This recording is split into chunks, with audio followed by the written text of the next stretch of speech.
बिस्मिल्लाहिर्रहमानिर्रहीम। नाजरीन, आज हमारे साथ दोबारा गाजी खान साहब कैलिफोर्निया अमेरिका से मौजूद हैं एक नई वीडियो के साथ।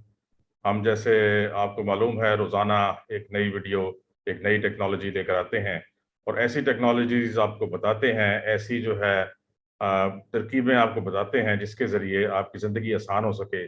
पाकिस्तान में जो इस वक्त महंगाई का तूफान है, इससे जो गरीब है वो बहुत परेशान है, मिडिल क्लास जो है वो बहुत परेशान है। पेट्रोल महंगा हो चुका है, डीजल महंगा हो चुका है, बिजली इतनी महंगी हो चुकी है कि लोगों के घरों में एयर कंडीशनर्स लगे हुए हैं लेकिन वो उसको ऑन नहीं करते, क्योंकि अगर एयर कंडीशनर को ऑन करेंगे तो बिल इतना ज़्यादा आएगा कि वो अफोर्ड नहीं कर सकते। इस तरह गैस बहुत महंगी हो चुकी है।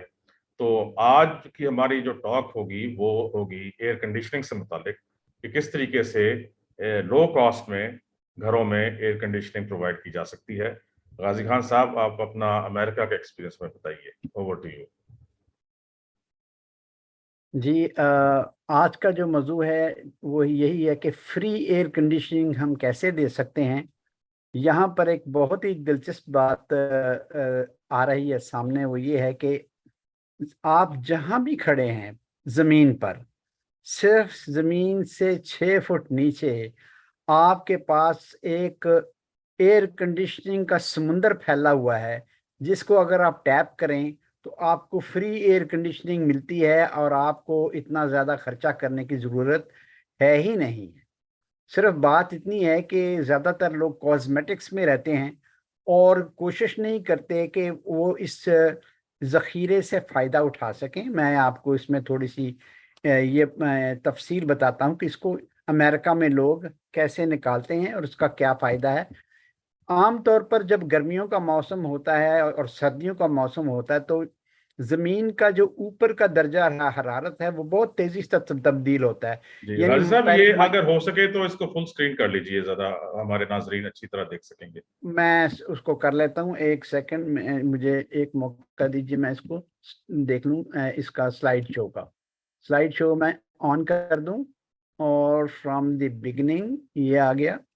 ठीक हो गया। यहाँ जो आपको यही बात बताई बताई जा रही है कि 6 फुट नीचे ज़मीन के नीचे हमेशा के लिए हर वक्त आपका टेम्परेचर जो है ये तकरीबन 12 डिग्री रहता है सेंटीग्रेड। 12 से 13 डिग्री, यानी गर्मियों के मौसम में 13 हो जाता है, सर्दियों के मौसम में 12 होता है। जो डिफरेंस होता है ज़मीन के नीचे 6 फुट नीचे, क्योंकि ज़मीन जो है हरारत के लिहाज से एक अच्छा कंडक्टर नहीं है, लिहाजा ये मौसम को कंडक्ट नहीं करती। 6 फुट नीचे जो डिफरेंस आएगा वो 12 डिग्री सेंटीग्रेड से 13 डिग्री सेंटीग्रेड के दरमियान में रहेगा। खा ऊपर बर्फ पड़ रही हो या 120 डिग्री का भी टेम्परेचर हो, जमीन से 6 फुट और 7 फुट के नीचे temperature constant 55 degree centigrade Fahrenheit या 12.5 तकरीबन जो है ये सेंटीग्रेड रहता है। तो इसको हमने टैप करना है। बात सिर्फ इतनी है कि किसी भी जगह हम अगर इसको टैप करते हैं तो एयर कंडीशनिंग हम निकाल सकते हैं। आपने देखा होगा कि सर्दियों के दिनों में अगर ट्यूबवेल चल रहा हो तो बच्चे वहां नहाते हैं और वो पानी गर्म होता है, लेकिन यही पानी जब गर्मियों में आप देखते हैं तो बहुत ठंडा होता है। सिर्फ यह है कि हमारा बॉडी टेम्परेचर जो है वो उस डिफरेंस को महसूस करता है सर्दियों गर्मियों में, जबकि ज़मीन का टेम्परेचर तकरीबन कांस्टेंट होता है जो 12 से 13 डिग्री होता है। Next slide. इसमें आपको हम जो बता रहे हैं वो ये है कि ये नेक्स्ट स्लाइड में आ गए हम। ये आप देखिए कि ऊपर 90 डिग्री 92 डिग्री फ़ारेनहाइट लिखा हुआ है और 72 डिग्री नीचे लिखा हुआ है। और ये ज़मीन के नीचे जो ऊपर वेरिएंस आ रही है, लेकिन नीचे का टेम्परेचर जो है ये सिर्फ कांस्टेंट 55 डिग्री ये फ़ारेनहाइट है, सेंटीग्रेड नहीं क्योंकि अगर इसको हम कन्वर्ट करते हैं सेंटीग्रेड में तो ये 12 से 13 डिग्री के दरमियान बनता है। उससे आप लेफ्ट साइड की पिक्चर में यहाँ देखते हैं, मैं कर्सर यहाँ रख रहा हूँ। यहाँ आप देखते हैं कि ट्रेंच एक खोदी हुई है, उस ट्रेंच में एक पाइप जो है वो बिछा हुआ है। इस पाइप में पानी होता है और पानी जब इसको बंद करते हैं ज़मीन के अंदर तो पानी जो है ये ज़मीन के साथ जब ये टच करता है तो ज़मीन का जो टेम्परेचर है वो एक्वायर कर लेता है और फिर हम इस पाइप को घर के अंदर ले आते हैं। मैं आपको आगे शो करने लगा हूं अगली स्क्रीन में इसकी सिचुएशन कैसी होती है। ये देखिए, ये क्लोज्ड लूप सिस्टम मैं आपको बता रहा हूं। इसमें ट्रेंच आपने खोदनी है, 3 ट्रेंचें खोदनी हैं। अगर तो आपने ये लूप वाला सिस्टम बनाया है, यानी लूप्स बनाए हैं, तो इन 2 लूप्स के दरमियान 8 से 10 फुट का फासला होगा। यानी एक ट्रेंच और दूसरी ट्रेंच के दरमियान 8 से 10 फुट का फासला होगा। लूप जो है बजाते खुद जो है ये 18 इंच की होगी। यानी आपने तकरीबन जो खोदनी है, जमीन ट्रेंच खोदनी है, वो फर्ज कीजिए 20 या 21 इंच चौड़ी है, ये 2 फुट चौड़ी है। 2 फुट चौड़ी ज्यादा मुनासिब है। 18 इंच का पाइप उसमें आराम से 18 इंच की लूप बन जाएगी। तो इस लूप की टोटल लंबाई जो है ये 60 फुट है। यानी आप अगर लूप बनाते चले जाएं और 60 फुट चले जाएं, तो वापसी का जो पाइप होगा वो ठंडा होगा। यानी आप गर्म पानी भेज रहे हैं घर से, और ये ठंडा पानी अंदर को जा रहा है। इसके 3 लूप ये बनाए हुए हैं, 3 लूप्स में ये पानी जो है ये अंदर जा रहा है। लेकिन अगर हमने, हमारे पास जमीन काफी है, खुला मैदान है, हम लूप नहीं बनाना चाहते, हम सीधा पाइप डालना चाहते हैं, तो इसमें हमें 250 फुट का पाइप, यहाँ देखेंगे ये 250 फुट का पाइप हमने लगाया हुआ है। यानी 250 फुट को लंबे साइड पर भी आप लगा सकते हैं, या इसी 250 की लूप बना के आप उसको 60 फुट तक कन्फाइन कर सकते हैं।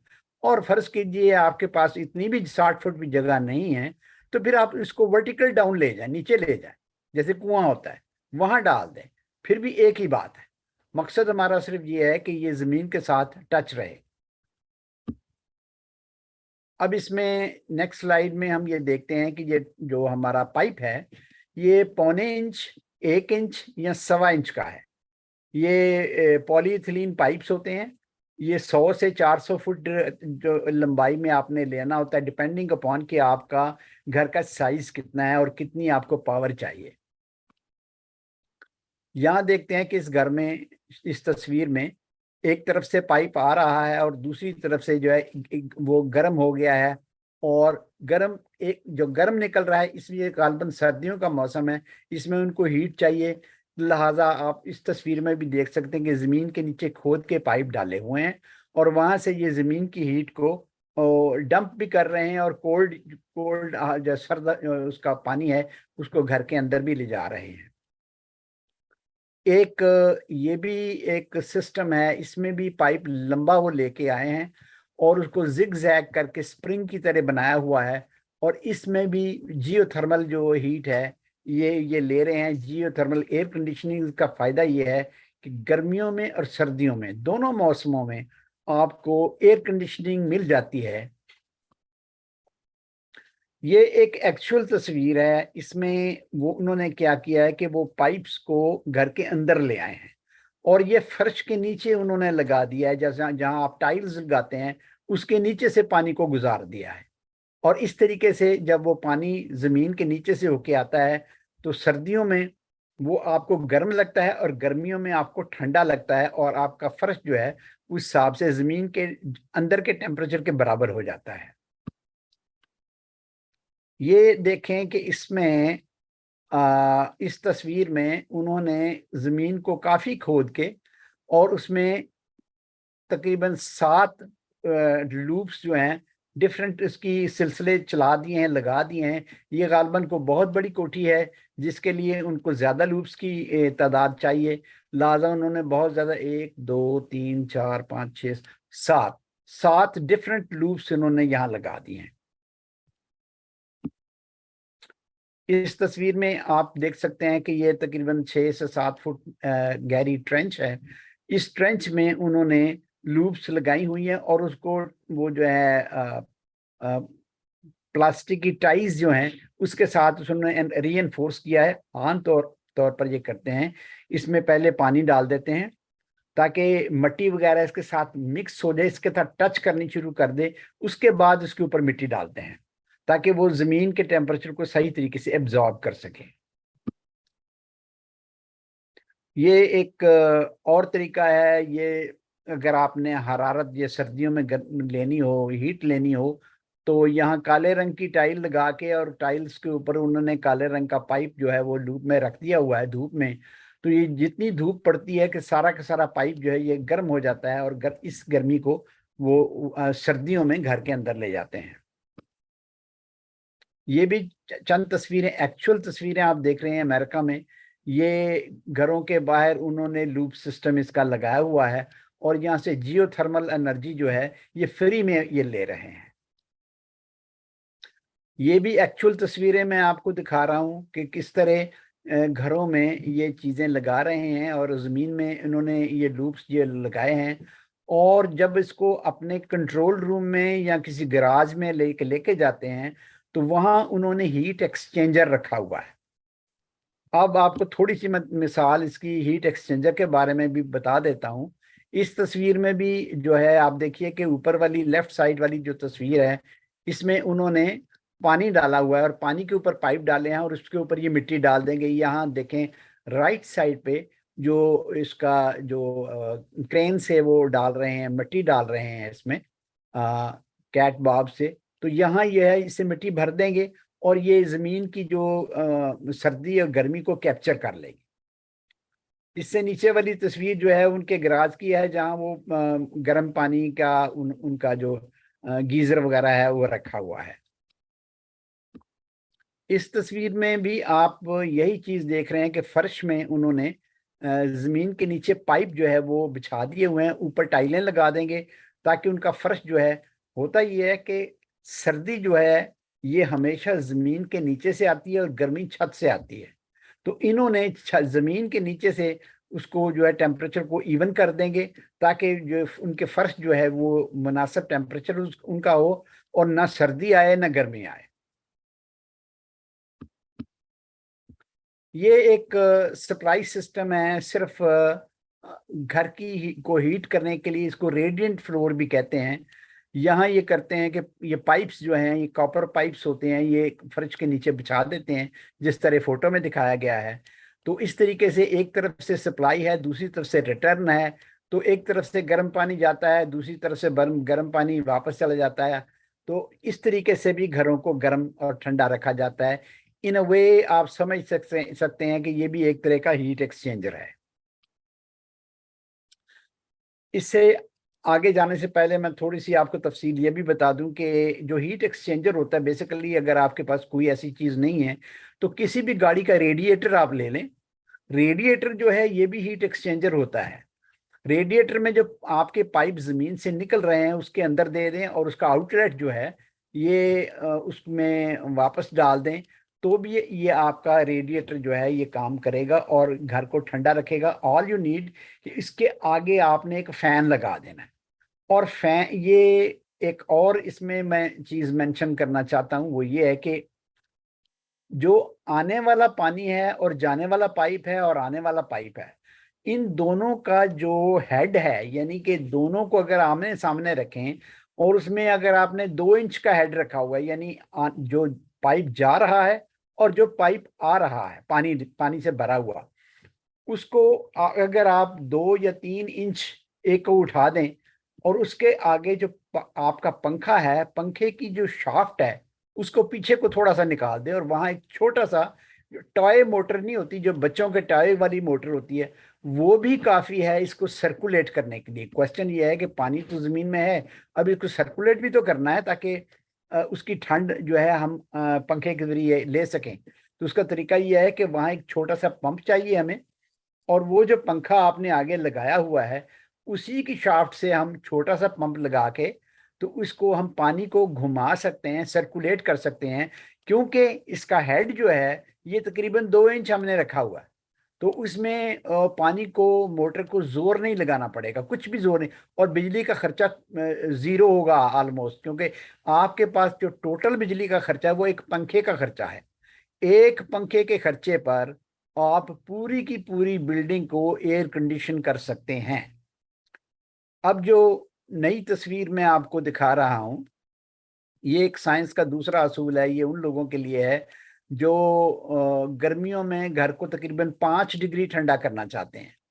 इसमें साइंस का यही असूल है कि वेंचुराई इफेक्ट के एक छोटे सुराख से अगर आप फूंकते हैं और आगे को स्पेस बड़ी हो जाती है, खुल जाती है, तो फिर ये होता है कि वहां ठंडक पैदा हो जाती है, यानी गर्म हवा को तकरीबन 5 डिग्री आप ठंडा कर लेते हैं।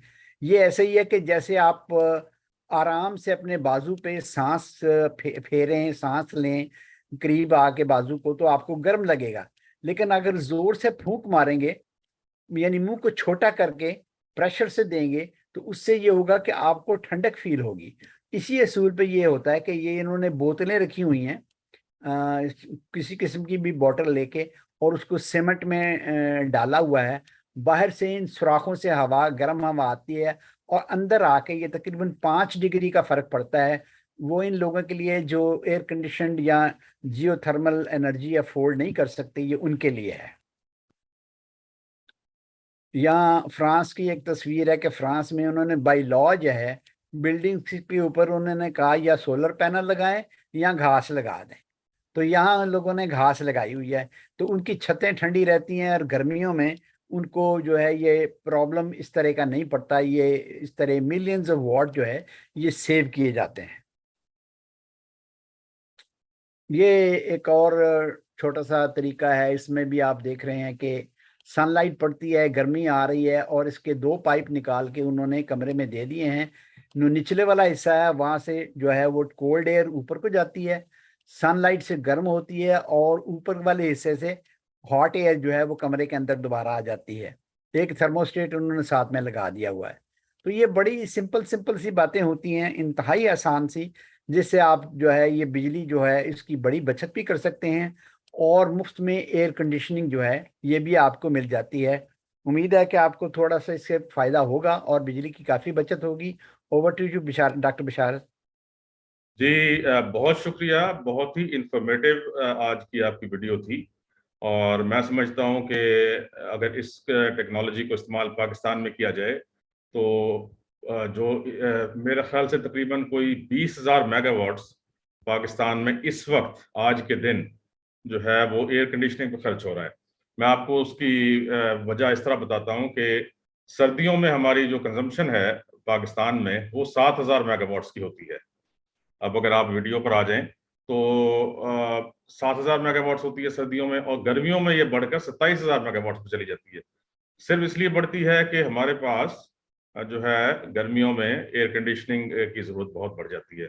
अगर कारखाने चलते होते हैं तो वो तो सर्दियों में भी चलते हैं, तो कारखानों में नहीं जाता ये, बल्कि ये सारा का सारा आपके जो है घरों की एयर कंडीशनिंग में, बिल्डिंग्स की एयर कंडीशनिंग में, कमर्शियल बिल्डिंग्स की, प्लाजाज की, इसमें चला जाता है।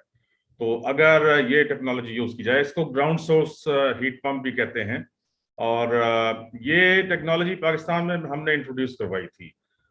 लेकिन वर्कमैनशिप वहाँ पे अमेरिका में बहुत अच्छी है, यहाँ पे अच्छे वर्कर्स नहीं हैं, ध्यान से काम नहीं करते। तो एक बिल्डिंग में इस्लामाबाद में ये लगाया गया और इम्पोर्टेड सारा मटेरियल यूज किया गया, लेकिन उसमें लीकेज आई और फिर वो जो है उसकी बेसमेंट में पानी जमा होना शुरू हो गया, उसमें काफ़ी मसाइल आए। फिर उसको ठीक कराने में काफ़ी हमारा वक्त और पैसा लगा। लेकिन उसके बाद फिर ये है कि हम लोगों ने ट्रेन किए कुछ लोग, और ट्रेन करके, और फिर हमारे एक दोस्त हैं उनके ज़रिए ये पुलिस की मुख्तलिफ जो इनकी इंस्टॉलेशंस होती हैं उस पर हमने ये ग्राउंड सोर्स हीट पंप्स लगवाए हैं। अमेरिका में तो ये जो उनके प्रेसिडेंट हैं ओबामा थे, और उससे पहले वाले भी, वो बहुत ज़्यादा इस पर स्ट्रेस देते रहे कि ये बहुत ज़्यादा बिजली की बचत इससे होती है, कि वहाँ पे कुछ इलाके पाकिस्तान से भी शायद ज़्यादा गर्म होते हैं, तो एयर कंडीशनिंग वहाँ बहुत चलती है। फ्लोरिडा का इलाका है जैसे, मरतूब हवा है, बाकी टेक्सास वगैरह गर्म है बहुत। तो ये आपने जो बताया है ये तो इंतहाई आसान है और इस पर काम होना चाहिए। सिर्फ ये है कि यहाँ जो वर्कर्स हैं उनकी प्रॉपर ट्रेनिंग कर ली जाए। कोई मुश्किल नहीं है, बहुत आसान टेक्नोलॉजी है। इस पे सिर्फ ये है कि वर्कर्स को प्रॉपर्ली ट्रेन कर लिया जाए कि वो लीक ना हो। मैं आपको मिसाल एक देता हूँ कि जो आपने फर्शों के नीचे इसके पाइप बिछाने की बात की, ये सन 91 की बात है कि एक दोशीज़ा ऑस्ट्रिया से आई जब मैं इंग्लैंड में पढ़ रहा था वहाँ पे इंग्लिश सीखने के लिए। तो वो फिर वापस जाते हुए उसने मुझे कहा कि तुम भी साथ चलो मेरे। तो वो अपने मुल्क में ले गई, ऑस्ट्रिया में उस अपने घर ले गई। तो वहां पर उसने अपने घर में दिखाया, वो नया बना हुआ घर था, ये 1991 की बात कर रहा हूँ। उनके फर्शों के नीचे उन्होंने पाइप्स इसी तरीके से बिछाए हुए थे, फर्श लकड़ी के थे और उसके नीचे वो पाइप्स थे, और शदीद सर्दी का मौसम था। एल्प्स पर उनका वो इलाका था जिसे साल्सबुर्ग कहते हैं। वहां पर उसमें इतनी शदीद सर्दी में और बर्फ में उनके फर्श पे नंगे पैर आप चल सकते थे, वो गर्म होता था। उसमें उन्होंने जियोथर्मल भी यूज किया था, साथ एक वो उनमें बजाय पानी के ऑयल वो सर्कुलेट करता था उन पाइप्स में, और वहां पर पंप लगा हुआ था। और थोड़ा सा उन्होंने उसको फिर हाइब्रिड सिस्टम बनाया हुआ था कि वो गैस के जरिए गर्म भी होता था पाइप, क्योंकि वहां पे सर्दी बहुत ज्यादा इसमें पड़ती थी। ग्लाइकोल इस्तेमाल किया जाता है, पानी के अगर ना इस्तेमाल करना, ज्यादा ठंडे इलाके जहाँ बर्फ बन जाती है, पानी जम जाता है, वहां वो ग्लाइकोल इस्तेमाल करते हैं, जो आपके रेडिएटर में इस्तेमाल, गाड़ियों के रेडिएटर जी, में इस्तेमाल। वहां उन्होंने कोई ऑयल यूज किया हुआ था जहां तक मुझे याद पड़ता है। लेकिन आप सही कह रहे हैं, ग्लाइकोल यूज होना चाहिए ताकि वो जमे नहीं। उसका ये होता है ना, एंटी फ्रीज होता है वो जी। जमता नहीं है सर्दियों में, तो वो भी आप सही कह रहे हैं, हो सकता है। तो लेकिन ये है कि उस जमाने में ये टेक्नोलॉजी नई नई वहां पर आई थी। और वैसे तो ये है कि 150 साल से इंग्लैंड में ये जो पानी वाली टेक्नोलॉजी है, जिसको रेडिएटर्स के जरिए गर्म किया जाता है बिल्डिंग्स को, वो तो 150-200 साल से चलती है वहां पे। पानी को, गर्म पानी वहां सर्कुलेट करता है और रेडिएटर्स लगे होते हैं। तो ये है कि इसके ऊपर अगर काम किया जाए पाकिस्तान में, तो यहाँ बहुत शदीद गर्मी पड़ती है, काफी 5-6 महीने बल्कि उससे भी ज्यादा गर्मी रहती है। तो लोगों को जो है कंफर्टेबल लिविंग मिल सकती है, सिर्फ ये अवेयरनेस की जरूरत है और वर्कमैनशिप अच्छी होनी चाहिए। उसमें जो वर्कर्स हैं उनको प्रॉपरली अगर ट्रेन कर दिया जाए, तो अगर यहाँ गवर्नमेंट अपने जो इदारे बने हुए हैं, वोकेशनल ट्रेनिंग इंस्टीट्यूट्स बने हुए हैं, उसमें ये ट्रेनिंग दिलवाए इस तरीके से वर्कर्स की, उसमें हम लोग, गाजी खान साहब भी, मैं भी उनको जो है गाइड करने को तैयार हूँ। तो ये बहुत भला हो सकता है, जो 20,000 मेगावाट्स हम जो है वो ज़ाय कर देते हैं एयर कंडीशनिंग पे, उसकी बचत हो सकती है। बहुत शुक्रिया गाजी खान साहब, एक बहुत इंफॉर्मेटिव वीडियो के लिए आपका बहुत शुक्रिया। और मेरा ख्याल था कि जो है आज आप जो बात करेंगे उसमें फिर कोई ऐसी चीज़ होगी एयर कंडीशनिंग के लिए जिसमें बिजली का इस्तेमाल होगा, लेकिन आपने तो ऐसी चीज़ बता दी जिसमें कि तकरीबन, अगर ये जो मोटर है इसको भी आप सोलर से चला सकते हैं दिन के वक्त, और रात को बिल्कुल बैटरी चल सही। सकती है उसमें, उसको बिल्कुल ही यानी आप जीरो एनर्जी जो है एक सिस्टम बना सकते हैं। थैंक यू जी, अस्सलाम वालेकुम। Thank you.